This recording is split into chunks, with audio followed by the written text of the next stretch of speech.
Muito bem, pessoal. Vamos fazer um vídeo aqui como resposta à hashtag Eu Avisei, né? Que eu tenho visto aí tanto no Twitter quanto no YouTube, em várias redes sociais, as pessoas agora da esquerda que se dizem sensatas, como Felipe Neto, todo esse pessoalzinho que você vê que tem um nível intelectual em filosofia política extraordinário, né? Obviamente que eu estou sendo irônico aqui. Mas antes de falar sobre esse assunto, queria dizer que isso aqui vai ficar disponível tanto no Spotify quanto no iTunes, tá, como podcast, e claro, aqui no YouTube. Aqui no YouTube, lembrando com o vídeo, eu vou deixar algumas imagens, algumas notícias do porquê o Bolsonaro, enfim, decepcionou tanto o seu eleitorado, a não ser aqueles que são mais radicais e a quem eu chamarei aqui de logofóbicos, né? Eu tinha até feito uma anotação aqui no quadro, então deixa eu só colocar aqui logofóbicos, que significa medo da palavra ou do discurso, mas aqui eu estou a falar da palavra como razão, logosfobia ou logofobia, tá? Se esse conceito existe ou não na história da filosofia, bom, já foi utilizado, por exemplo, por Foucault de uma determinada forma. Mas enfim. Muita gente está preocupada com o Bolsonaro e com os bolsonaristas por eles serem homofóbicos, não sei o que, não sei o que. Não. O problema do Bolsonaro não é a homofobia, é a logofobia, certo? Mas vamos lá, gente. Nossa, cara, muita coisa para dizer sobre isso, meu Deus. O pessoal de esquerda não tem sido oposição, né? Eles estão preferindo, na verdade, jogar na cara de quem votou no Bolsonaro quanto nós somos idiotas, né? Mas vamos lá, vamos repensar isso. Isso é uma reflexão, obviamente você não precisa concordar com tudo que eu falar aqui, você pode simplesmente avaliar. Assim sempre foi o meu canal. Não é aqui, não tem essa história de manipulação mental, lavagem cerebral, doutrinação. Comigo não tem essa história não, tá bom? Olha só, primeiro aspecto. Vamos avaliar a conjuntura, né? Vamos começar de 2016 para cá. Acho que já tá bom, né? A gente avaliar toda essa conjuntura. Você estava vivo em 2016, imagino, você que está assistindo esse canal, né? Porque senão você nem vai entender o que eu tô falando aqui, se você é uma criança. Bom, veja. O único que poderia ganhar na direita, né? Ganhar o poder aí, se tornar presidente do Brasil, que poderia concorrer com mais de, vamos colocar assim, quase 20 anos, né, de hegemonia da esquerda, era o Jair Bolsonaro. Não sei se vocês concordam comigo, mas me parece evidente que pessoas como Amoedo, até o Cabo Daciolo, né? Sei lá se o Cabo Daciolo é de esquerda ou de direita, também não faz muito sentido querer votar no Cabo Daciolo, né?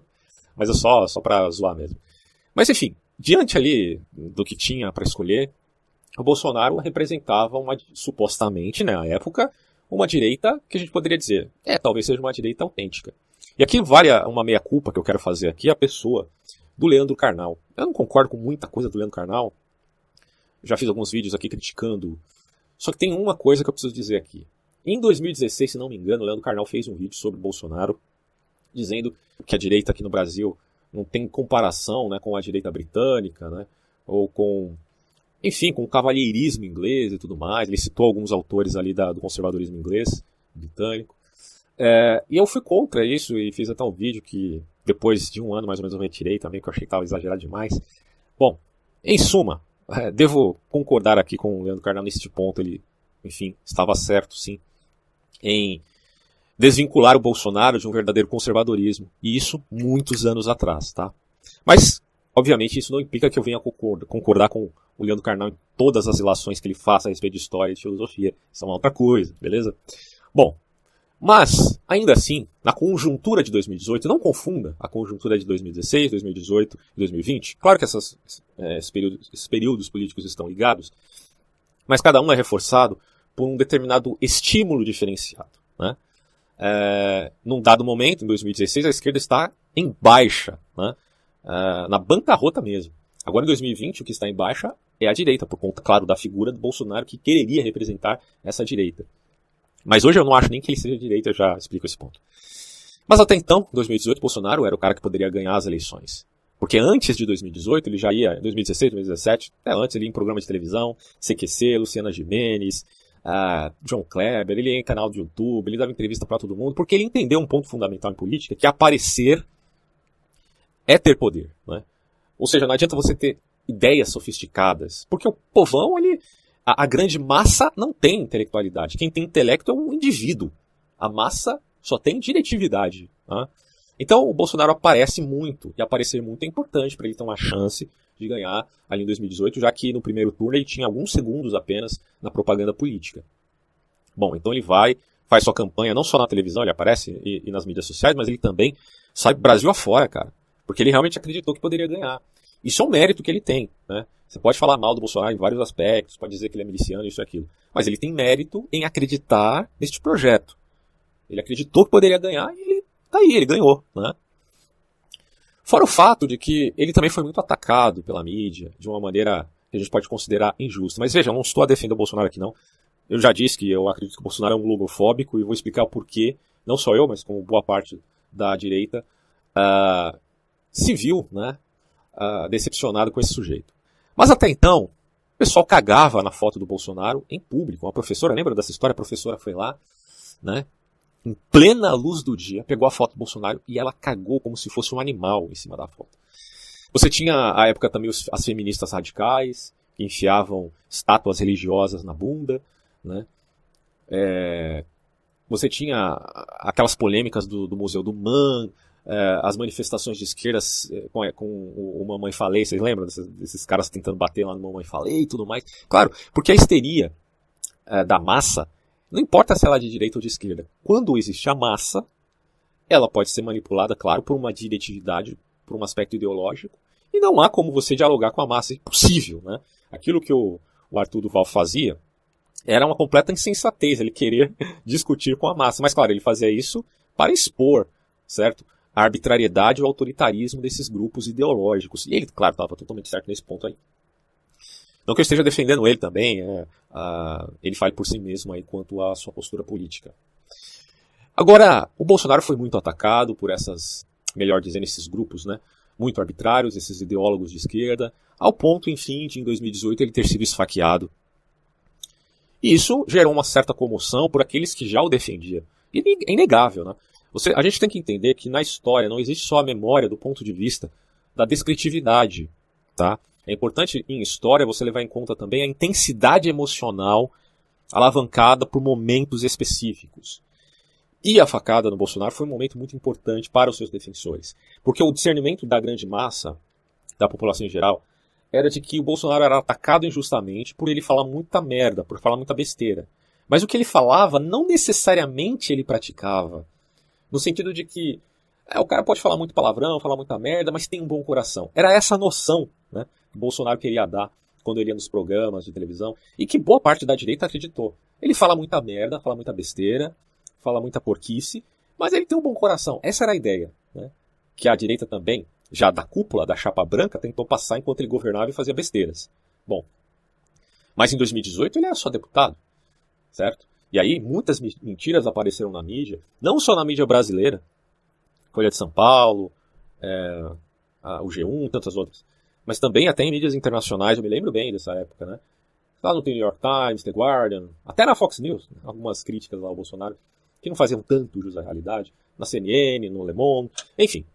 O que acontece é que, obviamente, existiam especialistas que falavam da conjuntura do Brasil com muita propriedade e que, infelizmente, eu não dei muito ouvido por não ter tido acesso a esse material, até por conta da fumaça inebriante daqueles que criticavam o Jair Bolsonaro de maneira injusta, né? Eles atrapalharam ali a época a se enxergar a real conjuntura do momento. Porque o Bolsonaro já era mais há décadas ali deputado federal, ele não representava de fato uma nova política, né? Mas no momento que ele é esfaqueado, todas essas análises racionais que apareciam tanto em jornais internacionais brasileiros, acabou caindo por terra, e aí esses jornais internacionais acabaram se valendo, né, das notícias de uma Folha de São Paulo, por exemplo. Agora, já preciso entender também que a Folha de São Paulo, o Estadão, o G1, eles não são necessariamente um bloco monolítico, né? Então você tem pessoas de tendência mais à direita, mais à esquerda que escrevem artigos, que escrevem notícias ali. Então uma certa tendenciosidade vai existir de fato, mas ainda assim tem um escrutínio maior, isso eu admito hoje com mais cautela do que eu fiz em 2018. Tem um escrutínio maior do que essas mídias aí sociais, né? Você não pode se pautar por um WhatsApp da vida e não pode se pautar por um canal do YouTube apenas, certo? Você tem que também você tem também que sair da sua bolha e se valer de notícias que têm ali um aval mais formalizado. Isso é muito importante, né? Então vocês estão me escutando aqui no canal, mas leiam notícias também, né? Agora, não acreditem em tudo que vocês ouvem. É preciso como eu disse, sair das bolhas e começar a avaliar isso sempre partindo do pressuposto não radical, mas do estruturante, ou seja, do aspecto descritivo. Lembrem que no vídeo que eu falei sobre democracia, eu mencionei a ideia da deliberação? Então, pois bem, essa deliberação é fundamental para a gente compreender as relações políticas entre povo, especialistas e oficiais públicos. Tá? Assistam meu vídeo lá sobre democracia também, deu um trabalhão para fazer. Bom, existiu até na época de 2018 aquela história da suástica, vocês lembram? A menina desenhou uma suástica ali na barriga. Até então foi isso que a investigação deflagrou. E ela disse que teria sido um grupo bolsonarista que fez isso com ela, né, para gerar comoção ali na sociedade. Mas era tudo mentira. Então, a gente não pode se esquecer desses eventos para dizer agora que só porque o Bolsonaro é muito mal, a esquerda é muito boa. Isso é uma mentira, isso é uma falácia.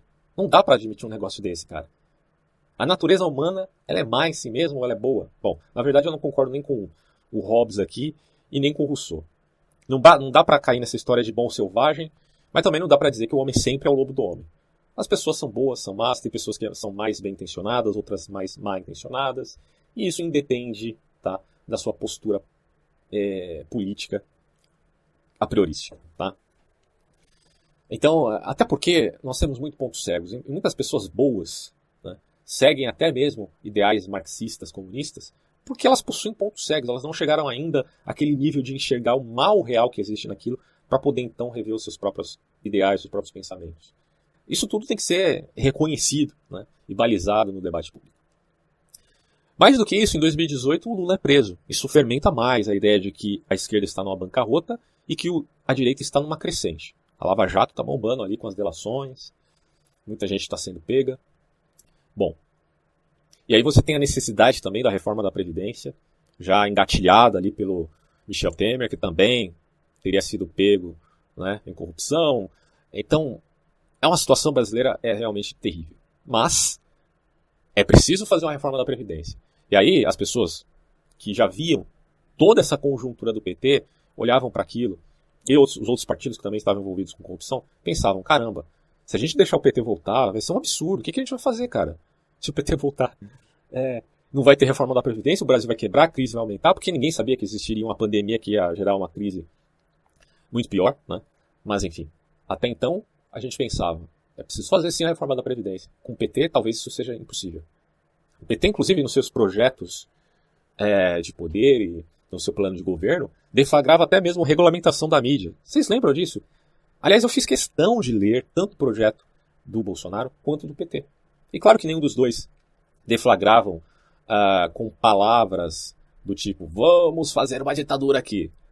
Mas, no entanto, nas entrelinhas, não só nas entrelinhas, né, mas na construção contextual daqueles ideais e daqueles projetos, você via que o PT, sim, tinha uma ideia de controlar a sociedade, embora falasse tanto de democracia. Era democracia no seu sentido direto, mas em via simplesmente de manipular muito mais. E muito menos você via isso no bolsonarismo, a não ser na própria pessoa do Bolsonaro. Né? Eu já discuto isso daqui a pouco. Bom, e aí surge o movimento Ele Não, depois do Bolsonaro. Depois de cagarem na foto do Bolsonaro, depois de chamarem o Bolsonaro de anticristo, depois de inventarem histórias mentirosas e de literalmente fritarem, né, a figura do Bolsonaro para o mundo inteiro. Alguns com razão, outros não. Aí surge o movimento Ele Não, né, que é aquele movimento principalmente da ala de esquerda, dos artistas globais, que dizem que é inaceitável que surja um candidato como este. Né? O Bolsonaro também era conhecido pelas pautas conservadoras, no sentido de pautas mais morais do que necessariamente econômicas. Muito debate ocorreu entre liberais e conservadores nesse período também, me lembro bem. E esse movimento Ele Não deflagrou também uma grande histeria por parte da esquerda. E aí daqui a pouco eu falo da histeria da esquerda e da direita nesse sentido. Aí, Bolsonaro enfim ganhou, né? Calou a boca de muita gente, e ele tinha tudo para dar certo. O PSL, que era o então partido do candidato, agora presidente da República, tinha muita força no Congresso. Ele tinha apoio popular, ele tinha crédito, ele foi quase como um herói, cara, para muita gente, porque ele venceu o establishment, né? Os políticos da esquerda, a mídia que o criticou, até a mídia internacional. Assim como Trump, Bolsonaro também venceu. Tinha tudo para dar certo, tudo. Né? Só não o fato de Bolsonaro ser o Bolsonaro. Esse foi o grande problema do fenômeno bolsonarista, enfim, desta empresa, podemos dizer assim, Bolsonaro. E aí eu me lembro que em 2019 o PT ganha na loteria. E aí eu pensei, brincando, obviamente, né, com um pensamento mágico, claro que eu não acredito nisso, mas foi só uma brincadeira mental que eu fiz aqui. Eu pensei, se o PT ganhou em 2019 na loteria, na verdade foi alguns agentes petistas, né, que fizeram um bolão lá e acabaram ganhando, pode ser que eles tenham acertado no resultado do governo Bolsonaro. Veio isso à minha mente, assim, né? Enfim. Bom, é claro que isso é uma correlação, não é uma causalidade, portanto é um pensamento mágico, é só uma brincadeira, tá?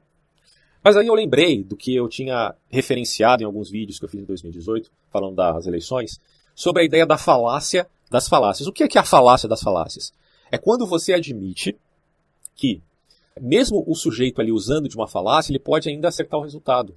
Não é porque ele usou de um raciocínio falso que necessariamente o resultado ou a conclusão daquele raciocínio seja, enfim, falso. Né? Isso aí eu mencionei num vídeo que fiz sobre as 20 falácias bolsonaristas e lulistas, acho que foi de 2019 que eu fiz esse vídeo, assistam lá, bem interessante, e de um outro vídeo que eu acho que eu fiz em 2017 ou 2018, se eu não me engano, que é sobre uma série de falácias que podem ser utilizadas no debate público. Eu disse que em 2018 a gente teria eleições e era necessário conhecer mais sobre falácias para não ser ludibriado. Olha só que coisa, né, bicho? Ok, então esses vídeos estão aí no canal para vocês assistirem. Então, se o PT ganhou na loteria, pode ser que as suas falácias tenham uma conclusão, embora com um conjunto de ideias falsas, uma conclusão verdadeira. Pois é. E aí quando você avalia a conjuntura de 2020, você agora considera não só a memória baseada na descritividade dos eventos, mas também a memória emocional, porque nós estávamos lá. Né? Você estava lá. Então, claro que muita gente estava em 2016, mas não estava. Né? Muita gente estava, por exemplo, no impeachment da Dilma Rousseff, mas não estava também. Porque para você estar lá, é preciso você também acompanhar todo o contexto daquela história, ler notícias, ler jornais, ler livros, tá?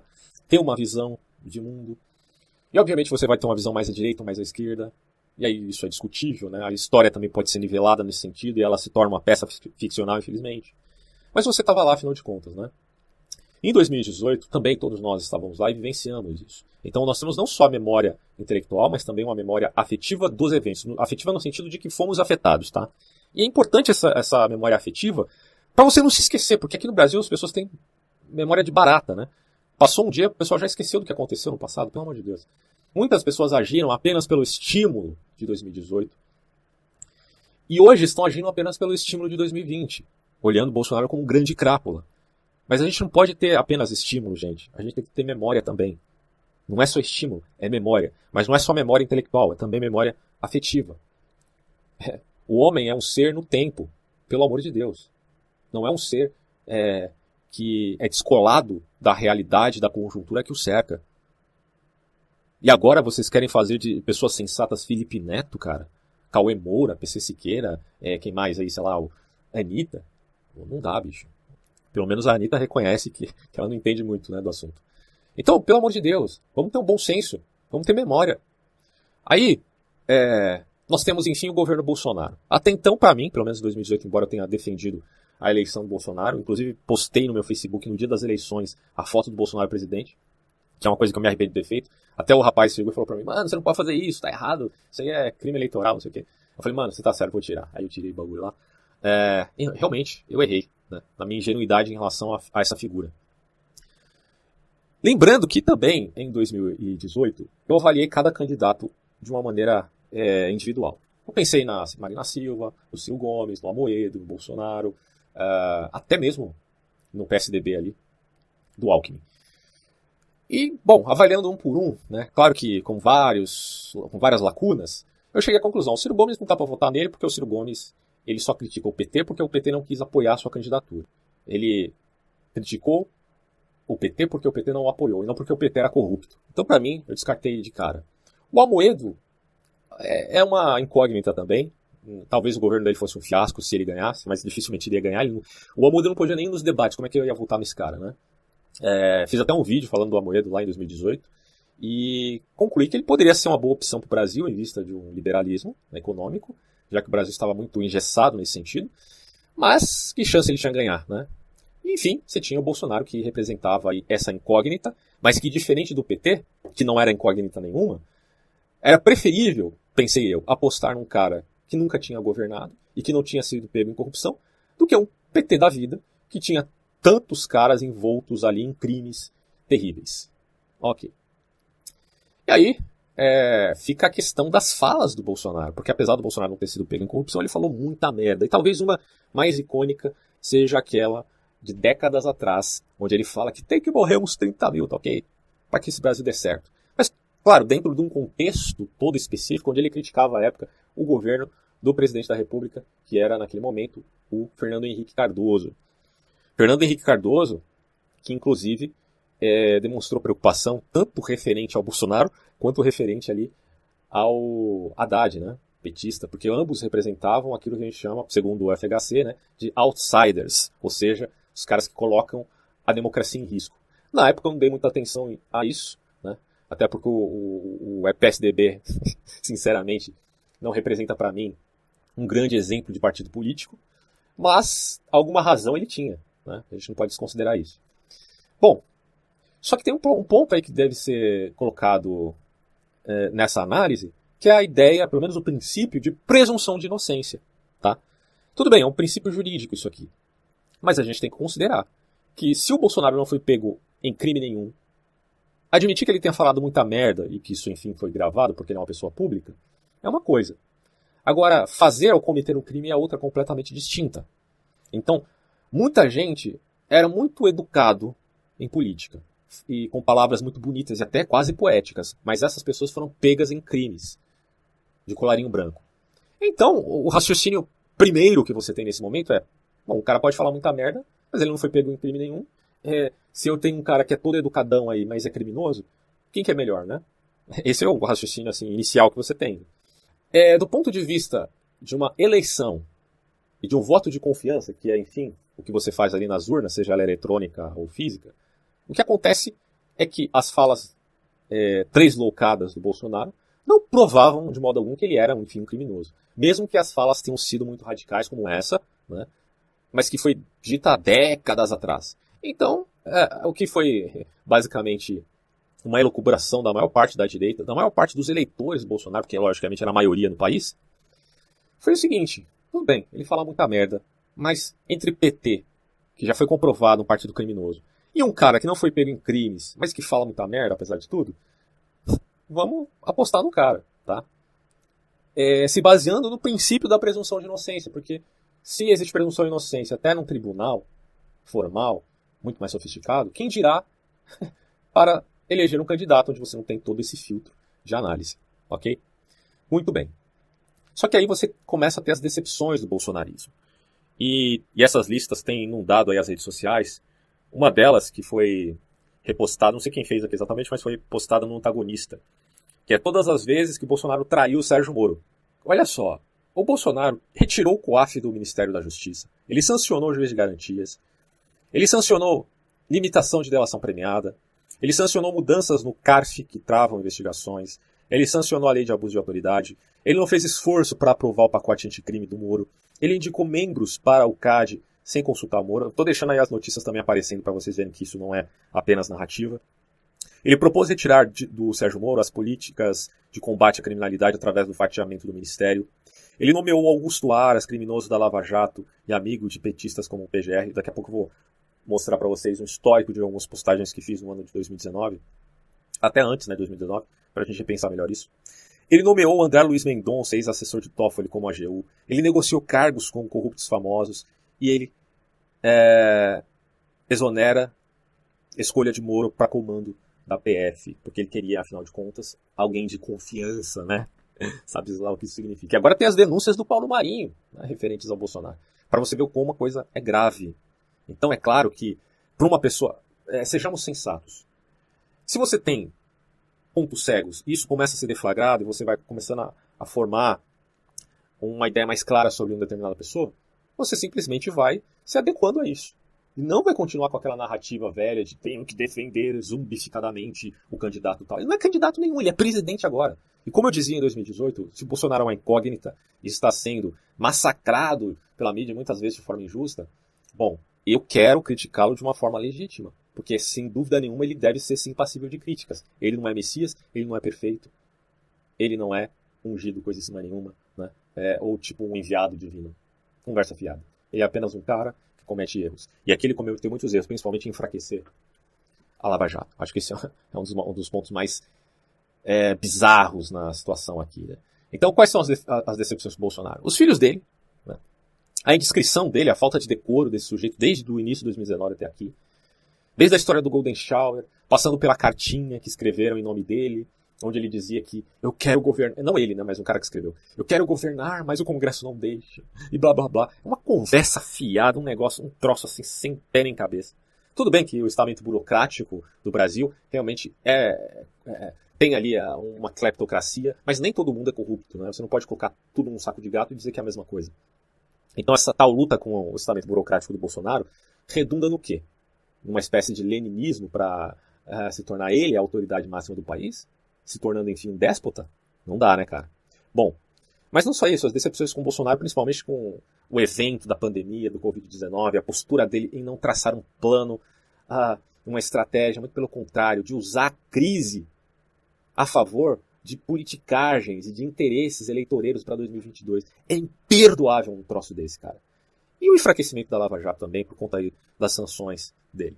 Então o cara é um mentiroso viciado, né? Bom, e aí eu tenho algumas postagens, eu vou dar um histórico para vocês aqui de algumas postagens que fiz. Se você só está escutando o áudio aí no podcast, eu vou ler aqui, tá? Se não, você vai ver as imagens também em vídeo. Deixa eu só pegar aqui.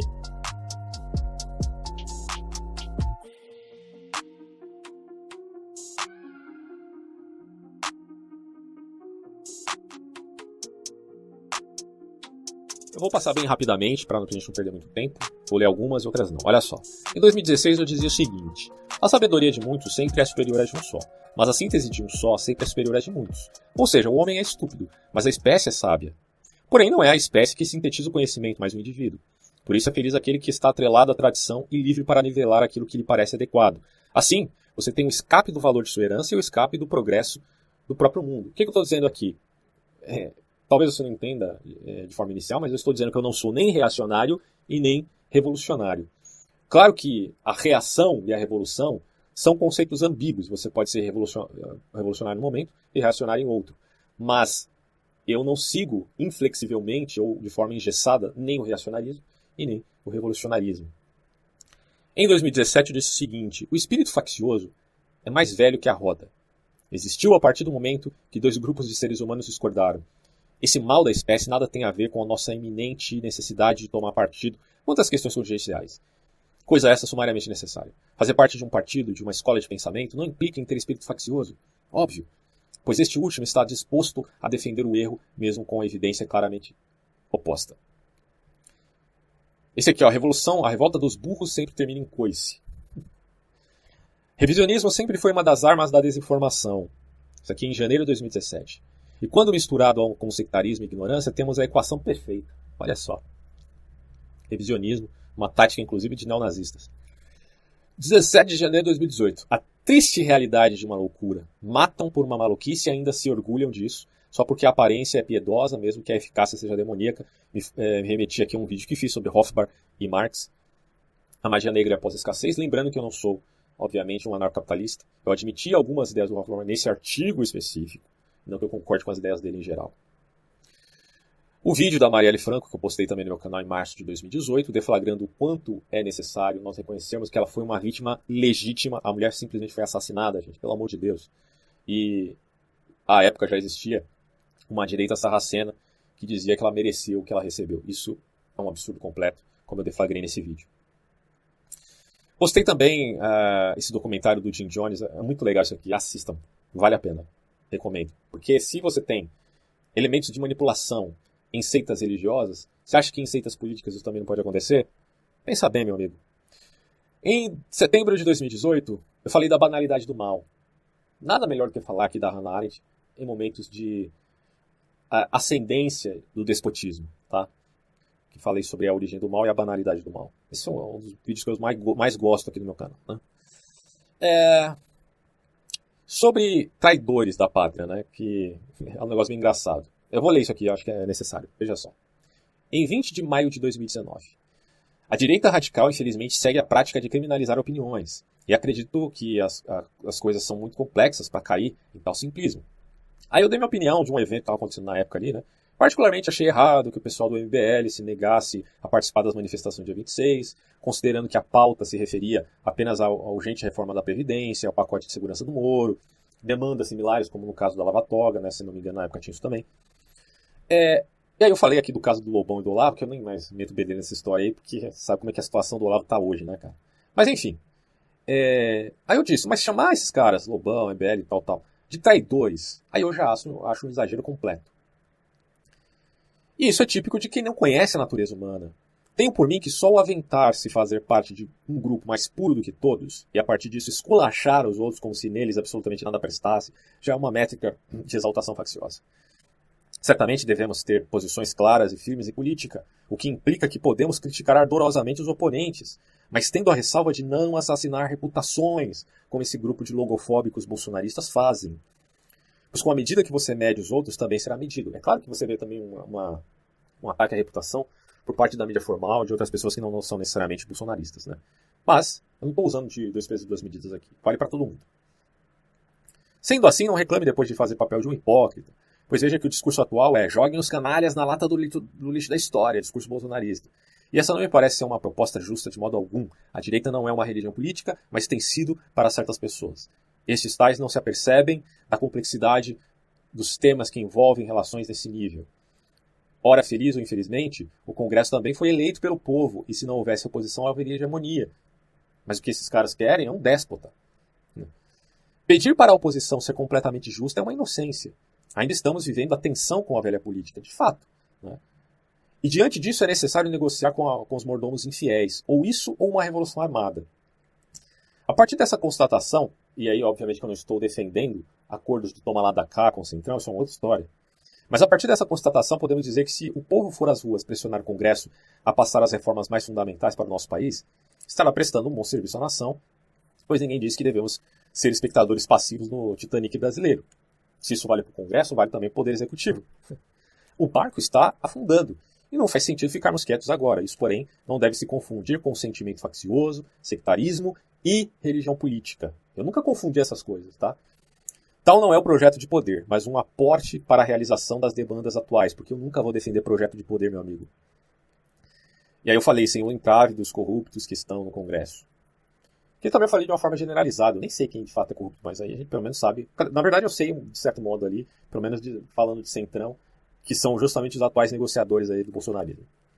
Lembre-se que os verdadeiros inimigos da pátria são aqueles que assaltaram a nação, seja por projeto de poder, seja por interesse próprio. Infelizmente pode ser que até o senhor Flávio Bolsonaro esteja nesse meio, tá?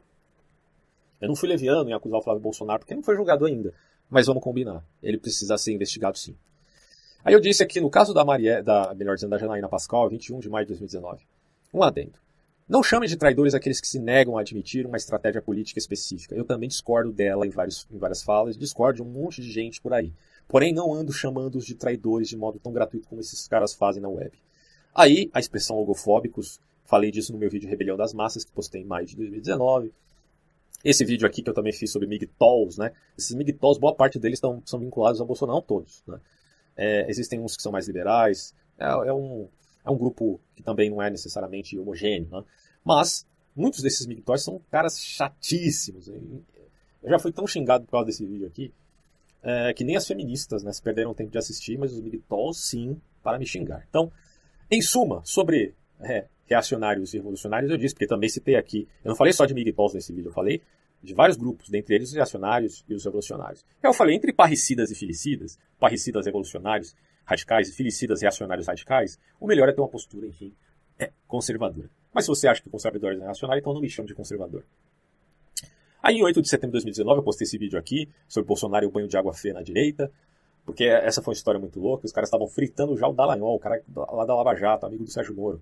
Bom, e o Bolsonaro diz, não posso escolher o Dallagnol porque ele é um esquerdista. Aí o Bolsonaro vai lá e coloca quem? Na PGR? Augusto Aras, um puta de um petista. Quer dizer, não dá pra querer defender um troço desse, maluco. Eu até desejei uma boa recuperação pro Bolsonaro, que ele faria uma nova cirurgia à época aqui, né, por causa da facada. Que uma coisa é a pessoa física, outra coisa é a pessoa no seu sentido político. Mas, puta merda, mano. Foi muita sacanagem isso aqui. E aí, Em 16 de setembro de 2019 eu disse, já naquela ideia do Olavo de Carvalho de formar uma militância bolsonarista organizada, eu falei, olha, isso aqui é um lulismo às avessas, pelo amor de Deus. Esse velho discurso de nós contra eles, coloca o presidente como um herói que se sacrifica pelo povo, é uma canastrice sem precedentes. Aí, essa ideia aqui da direita chapa branca. Depois de todo aquele papelão de elogiar Augusto Aras e antes disso cozinhar em água fervente Dallagnol, a direita chapa branca demonstra toda a sua intelectualidade dita escolástica, entre aspas, se massificando e dizendo que os conservadores céticos em política são isentões. Quer dizer, quem que são os verdadeiros opositores do governo? A esquerda? Não. É, na verdade, a direita não bolsonarista. Puta merda, eu disse. Pra engolir um embuste desses, falta só esses caras usarem um nariz de palhaço, faria mais jus à realidade. Agora todos eles estão com o mesmo discurso do Flávio Bolsonaro. Não é momento de fazer CPI, da lava-toga e blá blá blá blá blá. Bando de comédias, bando de comédias. Mas fica a pergunta. Se é para formar uma militância que defenda o Bolsonaro, por que ao mesmo tempo temos que aceitar de bom grado o dito acordo com certa cleptocracia para assim minimizar os ânimos em vista de aprovarmos a reforma da Previdência? Porque até então se dizia que é necessário fazer acordos escusos. E, bom, se vai fazer acordos escusos, você já está blindado. Por que você precisaria, então, de uma militância bolsonarista? Desde sempre entendi que o presidente precisaria abrir mão de muitas coisas em vez de governar. Esse não é o problema. É a questão do mordomo fiel, né? Bíblico. Considerando que haja... Mas aí é necessário que o cara haja com honestidade, porra. Ou seja, honestidade, boa articulação e estratégia. Mas se ele já fez isso para se beneficiar, para que raios uma militância organizada e massificada que fica girando em torno dele com elogios repugnantes e ainda por cima com ataques baixos à reputação de seus supostos inimigos? Se não se pode criticar o governo quando isso se mostra legítimo, como é possível que se discurse sobre a promoção da alta cultura? Vocês querem realmente falar de alta cultura com um posicionamento bizarro como esse aqui? Agora tem gente defendendo até que é um erro o sufrágio universal, o voto das mulheres, porque as mulheres podem ser seduzidas. Olha o nível da absurdidade que esses caras caíram. É realmente uma decadência sem precedentes, cara. É jogar a direita no fundo do poço. Bom, aí eu fiz vários outros. Eu tenho essa postagem, é um textão, não vou ler isso aqui, mas tá aí, né? Lembra aquele vídeo do Leãozinho? Pois é. Isso aqui foi em outubro de 2019. Eu disse o seguinte: ô videozinho picareta. Se fosse só o Bolsonaro, o Centrão e os canais do STF, não a instituição, porque eu respeito os três poderes, legislativo, judiciário e executivo, sua independência, tá? De um para com o outro. Bom, mas quando eu falo contra os canalhas do STF, eu estou, na verdade, querendo defender a instituição mesmo, né? E não indo contra ela, como eles fazem quando falam de AI-5. Aí eu disse, aliás, ano passado, quando estávamos sobre a ameaça do petismo, isso aqui foi em 2019, pude deflagrar em alguns vídeos a histeria da esquerda, e o quanto aquilo era patético. Eu afirmava então, e não estava sozinho, que em terra de histéricos, psicopata é rei. E olha só, quem está agindo como psicopata na pandemia. Para tanta histeria, certamente alguma liderança ideológica não será nada saudável. E não estou falando do Bolsonaro, mas sim da narrativa bolsonarista que eu queria dizer. Agora, em 2019, estamos diante de uma histeria de direita, que infelizmente não pode passar incólume. Não digo que o Bolsonaro seja responsável direto por isso, indireto ele é com certeza, mas até que se haja provas, né? Porque se tiver provas que ele realmente tem ação direta, eu acho que hoje, de fato, ele tem ação direta mesmo, mas enfim. As desculpas dele ao STF sobre o clipe só demonstram que ele realmente tinha culpa no mínimo indireta. Mas também demonstra algo mais, que ele pode, de fato, estar com o rabo preso. Então a gente sabe que ele está, de fato. Né? Aí aquela coisa do AI-5. Mostrei as postagens aqui do Eduardo Bolsonaro, do Olavo, do Alan dos Santos. Né? A ideia dos caras é essa merda de AI-5. Bom, se isso aqui é só empulhação ou não, o fato é que isso está comprovado nessas falas. E aí, em 31 de outubro de 2019, eu postei o vídeo que eu já mencionei aqui, que as 20 falácias de militantes bolsonaristas e lulistas. Assistam esse vídeo. Eles agora estão querendo usar o Foro de São Paulo como bode expiatório. O Foro de São Paulo existe. Mas qual que é o grau de intervenção? Outra história. E agora, usar isso como bode expiatório para fazer maluquice é o que vocês querem? Tô fora, meu amigo. Esse vídeo que eu repostei aqui na minha página no Facebook, mas que na verdade foi feito em 5 de fevereiro de 2017, falei da morte da Marisa Letícia, que já naquela época, em fevereiro de 2017, hein, já naquela época existia os sarracenos da direita. Os urubus da direita. Em novembro do ano passado, eu disse o seguinte: o que poderia trazer novamente a esquerda ao poder? O Foro de São Paulo? A falta de apoio ao governo brasileiro por parte dos isentões? Bom, como tudo na vida, tal tragédia, se acontecer em 2022, não terá uma única causa. A gente não pode reduzir tudo a uma única causa. Porém, um dos fatores que pode realmente corroborar com este infortúnio, paradoxalmente, é o radicalismo da direita tribal. Por quê? Simplesmente, meus amigos, porque é uma questão de psicologia reversa. Já explico daqui a pouco. Aí tem a recomendação de alguns vídeos. Esse aqui, se não me engano, é do Diego Rox. Depois vocês veem aí na minha página. A diferença de erística e heurística, porque esse pessoal, ideólogos tanto da esquerda quanto da direita, ambos logofóbicos, não sabem essa pequena diferença entre aquilo que é um argumento enganoso e ilusório e aquilo que é uma preocupação com os fatos. E aqui, nossa, isso aqui é muito engraçado, né? A lista dos traidores postados aí pelos palhaços da direita bolsonarista. Aí eu comentei aqui, os traidores, blá blá blá, isso é uma besteira sem limites. Tá. Esse aqui foi uma postagem que eu fiz sobre Brasil precisa de psicólogos, vejam lá na minha página, se você está escutando um áudio, se não está vendo, está escrito, mas vejam lá na minha página, tá? Em 16 de março, o Bibiano tinha morrido, né? E aí eu reparei que o Bolsonaro não deu nota de lamento, eu achei isso um absurdo, porque o Bibiano tinha ajudado o cara, né? Aliás, o Paulo Marinho é amigo do Bibiano e também se decepcionou com o Bolsonaro por conta desses pequenos detalhes que a gente vai percebendo ali na personalidade do presidente. E aí eu disse o seguinte, ó, pode parecer um detalhe desapercebido por muitos, mas eu achei isso bizarro, mano. Que putaria é essa do Bolsonaro? O cara não deu nota de lamento, só por divergências e críticas. Que loucura. Pode ser que ele ainda faça isso, mas acho difícil, ele não fez, né?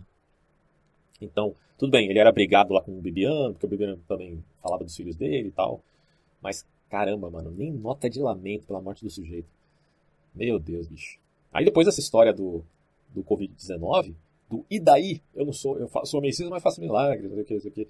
Essa questão aqui do Covid, postei vários vídeos falando desse assunto também, e da questão relativa aí a aquilo que nós chamamos de dilema entre economia e saúde, que, neste caso, no primeiro vídeo que eu postei, eu pensei, bom, pode ser que seja um dilema ou não, isso tem a ver com a contingência, mas depois, repensando melhor o caso, eu deflagrei isso na seguinte coisa: a gente não pode jamais cair em utilitarismo, certo? Chamando a coisa de gripezinha. E eu sintetizei isso da seguinte forma: economia também é gerir e alocar.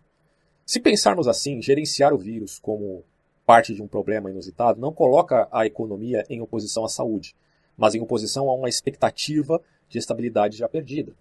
Ou seja, é necessário você ter racionalidade para lidar com uma nova demanda. Isso já é economia. E essa demanda envolve a saúde. Isso já é pensado do ponto de vista econômico.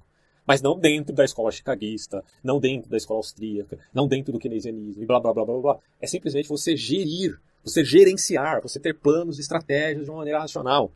E não se aproveitar do caos para se levar politicamente, como fazem os governadores e como faz também o Bolsonaro, que não tem plano nenhum, que quer só surfar na onda da fortuna. Aí essa questão do vídeo que também o Bolsonaro apareceu lá pra multidão, falando que não ia negociar com ninguém, depois na semana seguinte ele já estava negociando com o Centrão. Porra, é muita canalice, velho. E para fechar, a diferença de politicamente incorreto e desmesura. Porque, vamos separar bem aqui, você tem um politicamente correto de um lado, você tem um politicamente incorreto do outro lado, e você tem uma atitude de desmesura do outro lado. O que é a desmesura? A desmesura é ir além do fato. É exagerar, é hipérbole. Então, olha só que coisa interessante. Se por um lado o politicamente correto é um eufemismo do fato, ou seja, um fato gravíssimo aconteceu, aí os caras vão lá e passam pano, né, para aquilo. Ah, não é bem assim, tal. Bom, passar pano é a prática crassa do que representa o politicamente correto, seja na esquerda, seja na direita, tá?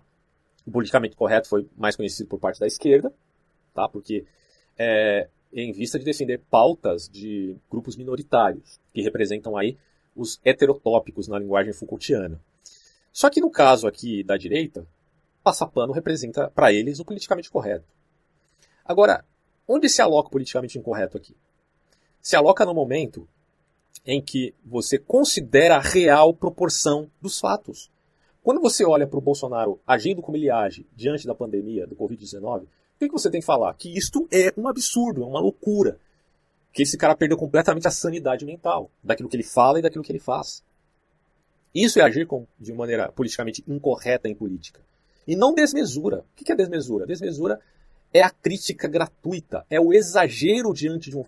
Sabe o que é desmesura aqui? Vou ser sincero com vocês. É a chantagem emocional também da esquerda, em referência àqueles que votaram no Bolsonaro. Porque quando eu voto num candidato, eu não estou vendendo a alma para ele, eu não estou colocando minha mão no fogo por ele, e eu não estou escolhendo as ações que ele vai fazer no futuro. Porque ele é um agente, ele é um indivíduo, ele tem intencionalidade. O Bolsonaro poderia fazer tanto bem quanto mal. Mas ele escolheu fazer aquilo que ele fez, que todo mundo está vendo. E isso é culpa de quem votou nele? Não. Porque nós não estamos com as rédeas na mão. Quem está com as rédeas é ele. E tudo é uma questão de possibilidade, é o que pode ser ou não. Né? Então, veja que coisa interessante. O politicamente incorreto aqui é a posição de você simplesmente reconhecer o fato, reconhecer a evidência, reconhecer a gravidade ou não daquele fato, daquela evidência, e falar com o tom que aquela evidência merece. Se uma pessoa está sendo estuprada por alguém, a sua ação deve ser de acordo com o fato mesmo. Tentar, na medida do possível, parar aquele ato insano e criminoso. Essa é a atitude adequada de quem é, de fato, politicamente incorreto. Mas a desmesura é apenas um mecanismo utilizado de maneira viciosa para você agredir qualquer um gratuitamente, ou para você elogiar qualquer um gratuitamente. Então, politicamente incorreto não é o mesmo que desmesura, repito aqui. Grava isso, pelo amor de Deus. E para fechar esse vídeo, já estou gravando há bastante tempo, né? Deixa eu só ver quanto que está aqui. Já estou finalizando. Falar aqui da questão da psicologia reversa. Se houve histeria da esquerda em 2018, aliás, em 2019 houve histeria da direita. Beleza? É o que eu disse aqui em várias postagens. Bom, o que isso representa?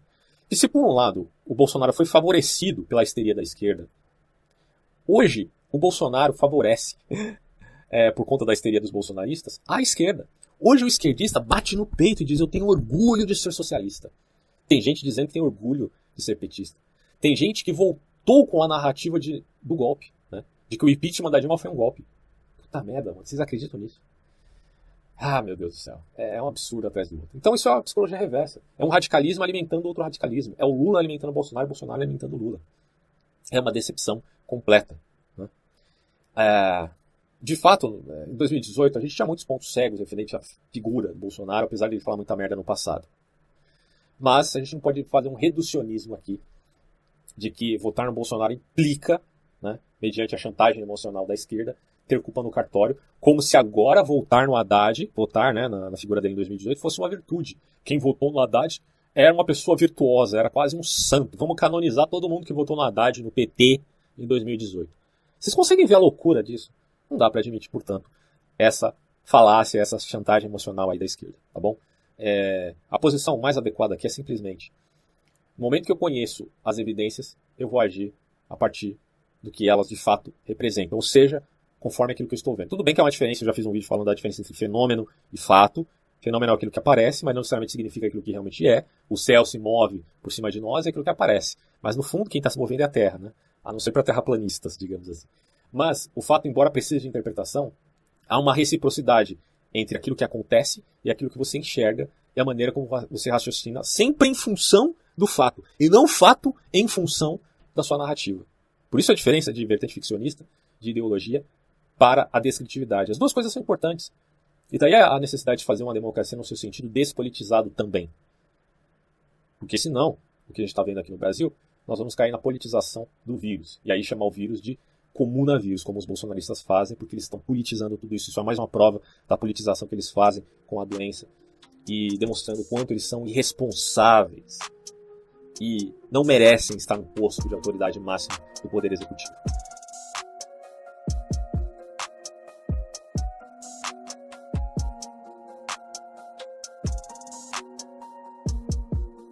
E por fim, eu só gostaria de dizer aqui aquilo que já tem sido reportado no Twitter, na tal hashtag, né? Como, por exemplo, tem uma imagem aqui que vocês estão vendo agora, que diz o seguinte: quantas vidas seu voto no Bozo segue matando? Isso aqui foi escrito no muro, alguém tirou foto e postou na internet. Então, assim, se de um lado você tem a direita bolsonarista delirando completamente, do outro lado, nós temos a volta dos lacradores, né, da esquerda, aqueles caras que participaram da também hashtag ele não. sempre usando da mesma chantagezinha emocional de quinta categoria. Eu vou dizer uma coisa para vocês não precisam aceitar esse tipo de chantagem emocional.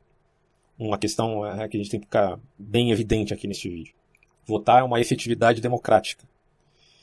Se quiser, eu posto aqui um número de ditaduras que foram beneficiadas pelos empréstimos subsidiados pelo PT.